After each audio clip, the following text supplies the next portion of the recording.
وفا کی ہے امید، جو نہیں جانتے وفا کیا ہے،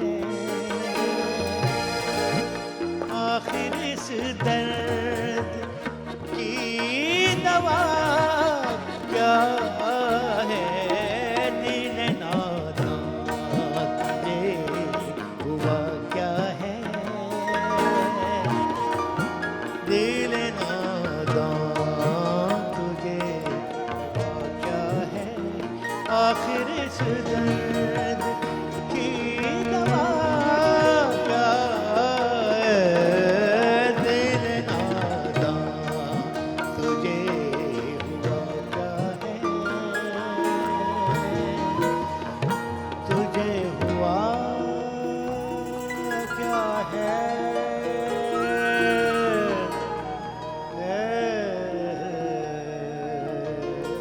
کیا ہے۔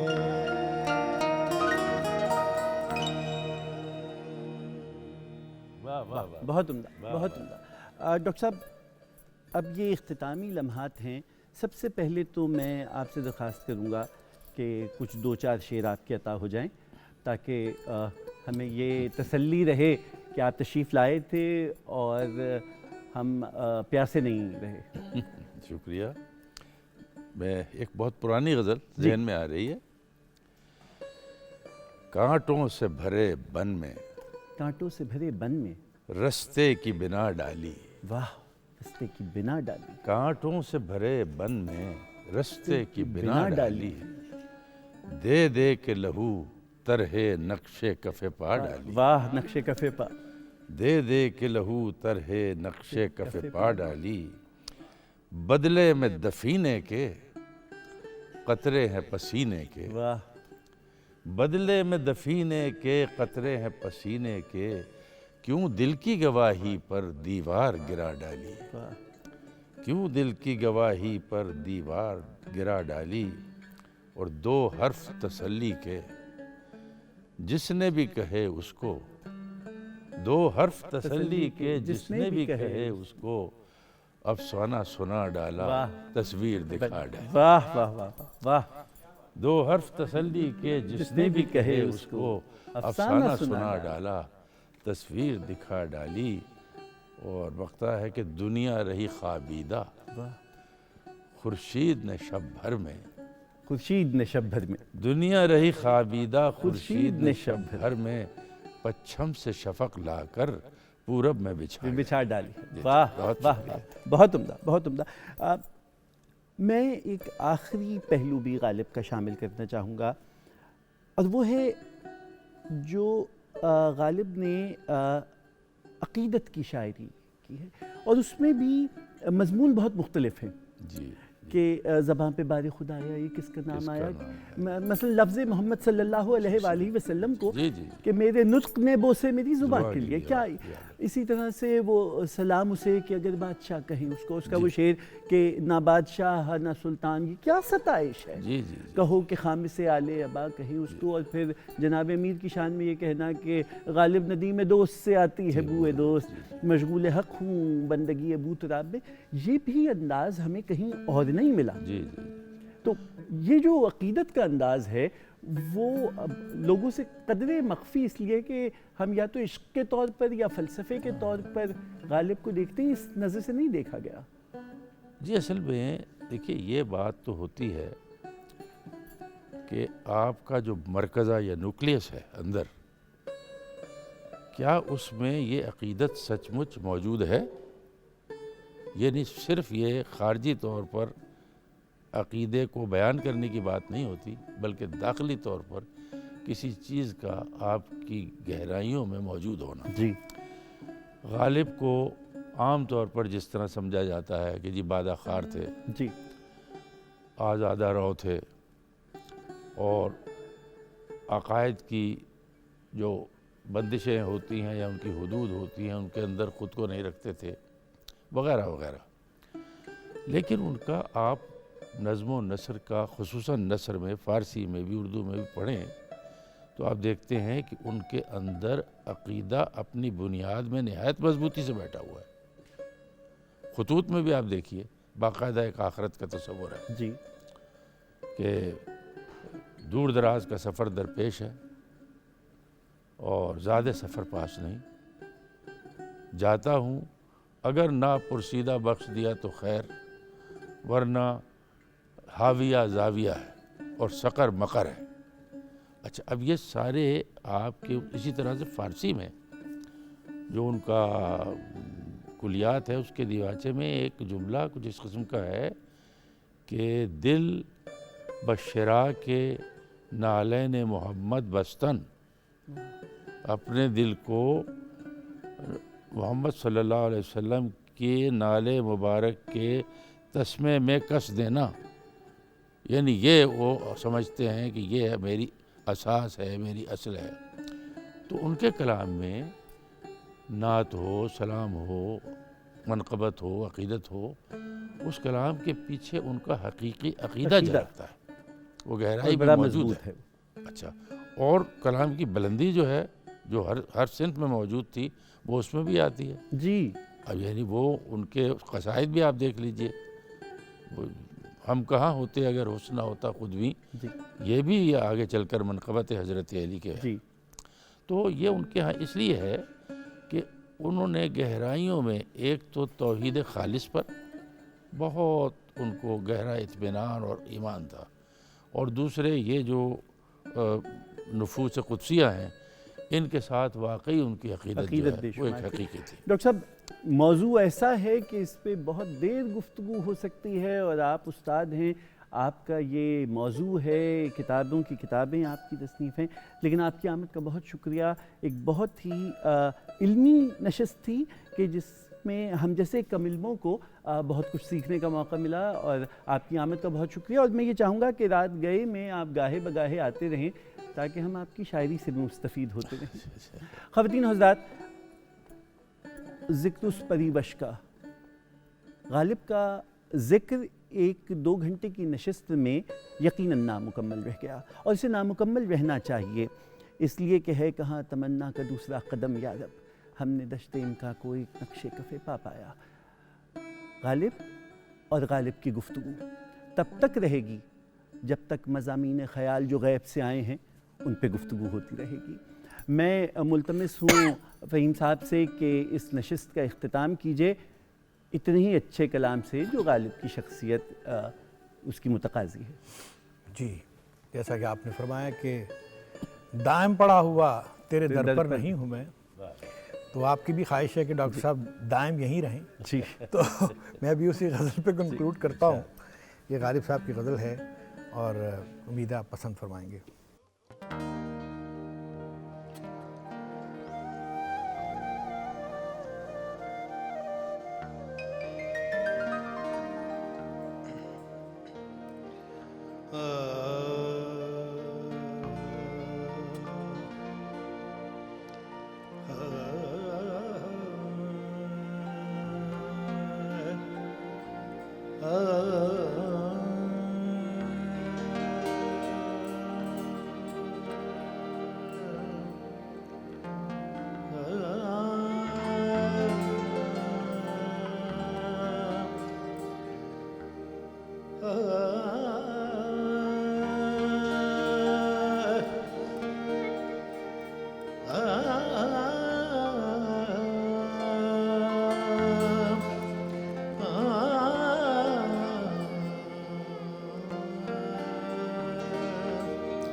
پڑا ہوا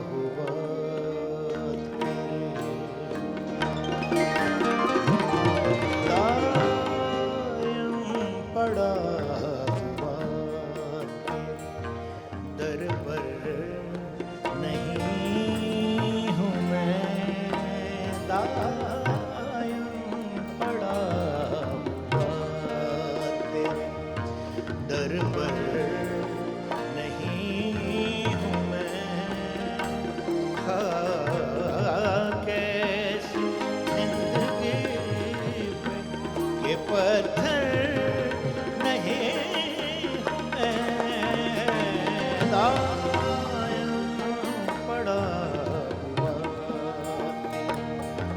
در پر نہیں ہوں میں، کیسی زندگی کے پتھر نہیں ہوں میں، دائم پڑا ہوا تیری۔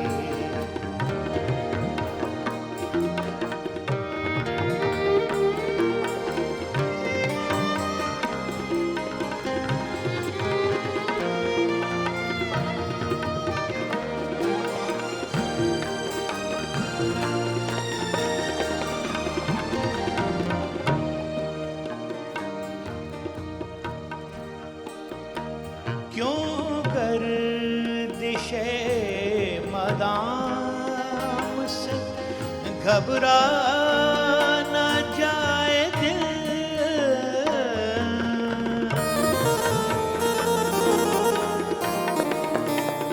کیوں گردش مدام سے گھبرا نہ جائے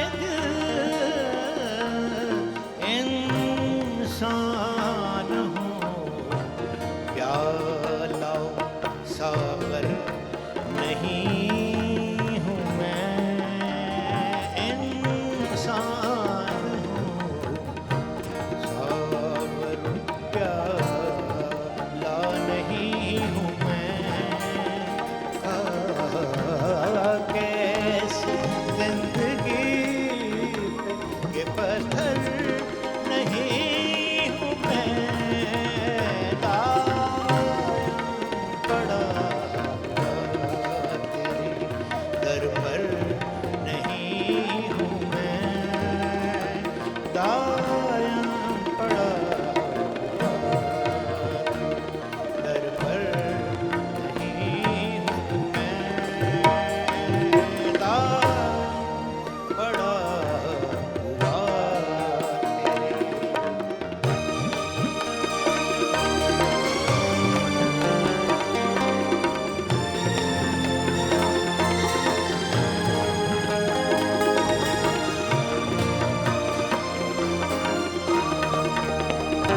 یا رب زمانہ مجھ کو مٹاتا ہے کس لیے،